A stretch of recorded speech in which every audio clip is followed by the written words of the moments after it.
I beg to move the following motion and read the motion as it is on the order paper. What you probably can skip is reading out all the names of the members which you read. Just say this, the members who signed the motion are set out on the order paper.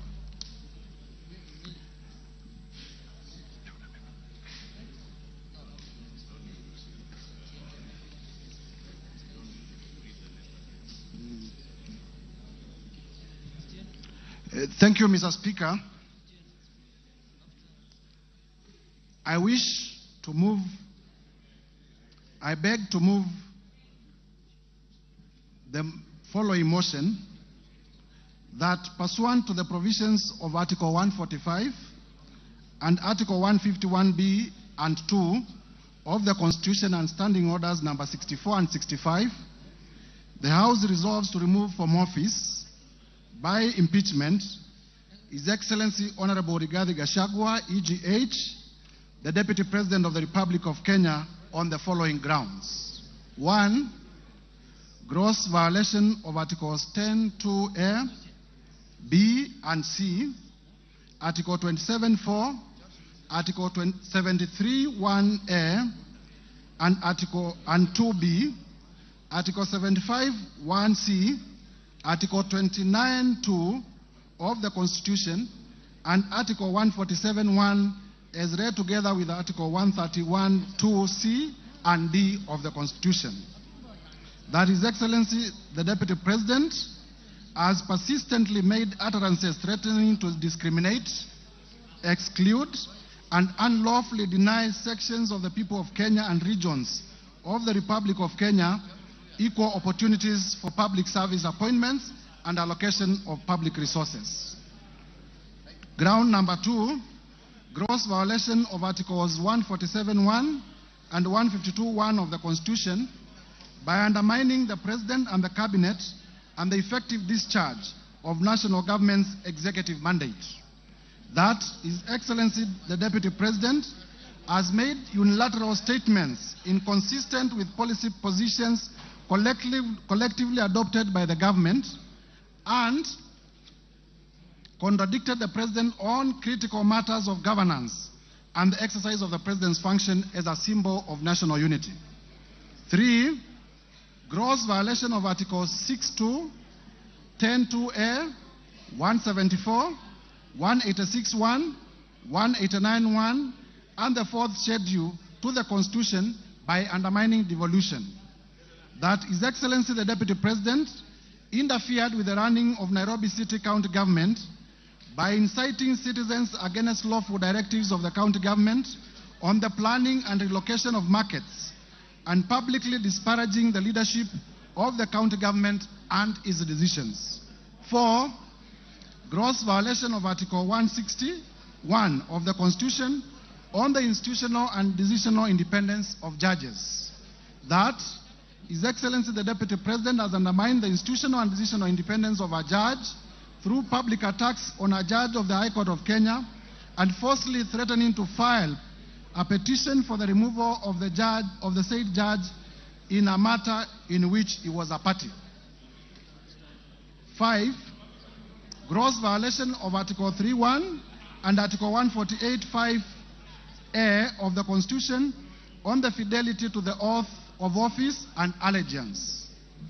That His Excellency, the Deputy President, breached his oath of office and allegiance on account of the utterances and actions attributed to the Deputy President under grounds 1, 2, and 3. 6. Serious reasons to believe that His Excellency, the Deputy President, has committed crimes under sections 13(1)(a) and 62 of the National Cohesion and Integration Act. That His Excellency, the Deputy President, has persistently made inflammatory, reckless, insightful, public utterances over the last 2 years in contravention of the law. 7.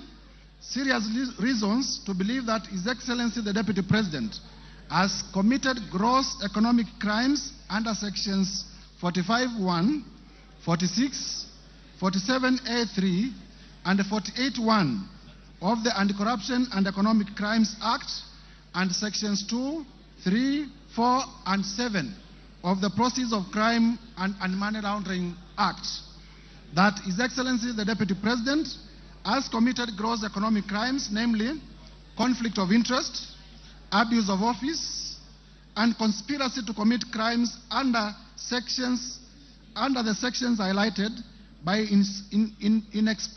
inexplicably amassing property estimated at Kenya shillings 5.2 billion that is incompatible with his non-legitimate income, and by trading with the office of the Deputy President through proxies.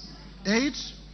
Serious reasons to believe that His Excellency the Deputy President has committed crimes by continuously misleading members of the public through false, malicious, divisive, and insightful remarks that are contrary to the provisions of Section 132 of the Penal Code and Section 29 of the Leadership and Integrity Act. 9. Gross misconduct that is incompatible with the high calling and dignified status of the office of the Deputy President, a member of the Cabinet, and a member of the National Security Council. His Excellency the Deputy President has publicly attacked and undermined the work of the National Intelligence Service and its officers. Number 10, gross misconduct by openly or publicly insubordinating the President, who is the head of state and government. And number 11, the last ground, gross misconduct by persistently bullying state officers and public officers. Mr. Speaker, the motion is supported by a total of 291 members and is contained in the order paper.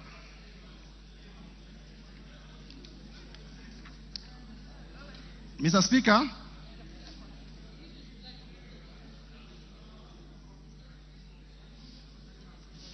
Speaker, in prosecuting this motion, it will be remembered that we gave the notice of motion on Tuesday 1st, 2024, and the House also takes public notice